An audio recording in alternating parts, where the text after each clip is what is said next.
एक राजा था। उसके 12 बेटे थे। जब वे बड़े हो गए तब राजा ने उनसे कहा कि तुम्हें अपने अपने लिए एक पत्नी ढूंढ कर लानी है, लेकिन वो पत्नी एक ही दिन में सूत काट कर कपड़ा बुने, फिर उससे एक कमीज सिलकर दिखाए, तभी मैं उसे बहू के रूप में स्वीकार करूंगा।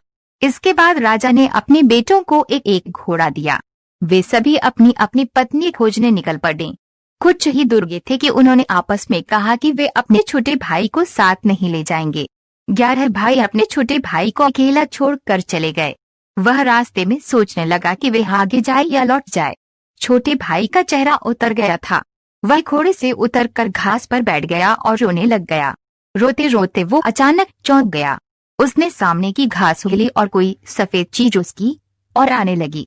जब वो चीज राजकुमार के पास आने लगी जब वह चीज राजकुमार के पास आई तो उसे नन्ही सी लड़की दिखाई दी। उसने कहा, मैं छोटी सी गुड़िया हूँ, यहाँ घास पर ही रहती हूँ, तुम यहाँ क्यों आए हो? राजकुमार ने अपने बड़े भाइयों के बारे में बताया।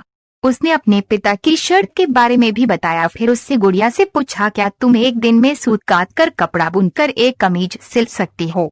अगर ये कर लोगी तो मैं तुमसे शादी कर लूंगा। मैं अपने भाइयों के दुर्व्यवहारों के कारण आगे नहीं जाना चाहता। गुड़िया ने हाँ कर दी। तुरंत ही उसने सूत काटा कपड़ा बुना और एक छोटी सी कमीज लेकर महल की ओर चल पड़ा। जब बहुत महल में पहुंचा तो उसे शर्म आ रही थी क्योंकि कमीज बहुत छोटी थी।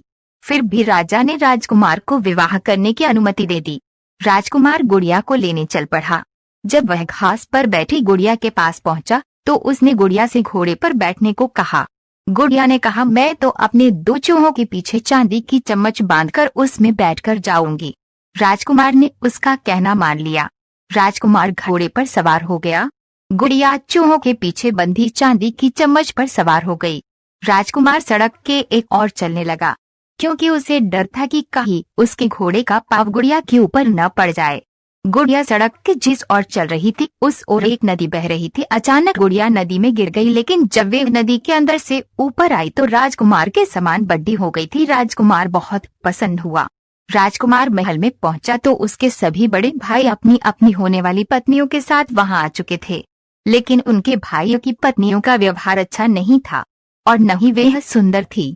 जब वो अपने भाई की पत्नी को देखे तो वे सभी जल भुन गए।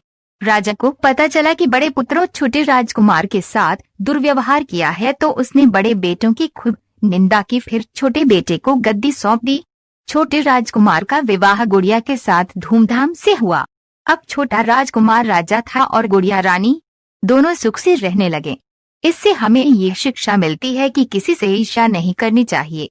ऐसी ही रोचक कहानियां देखने के लिए हमारे चैनल को सब्सक्राइब करें और बेल आइकन को दबाएं ताकि हमारी नई वीडियो आप सबसे पहले देख सके। तो मिलते हैं ऐसी ही नई वीडियो के साथ, तब तक के लिए धन्यवाद।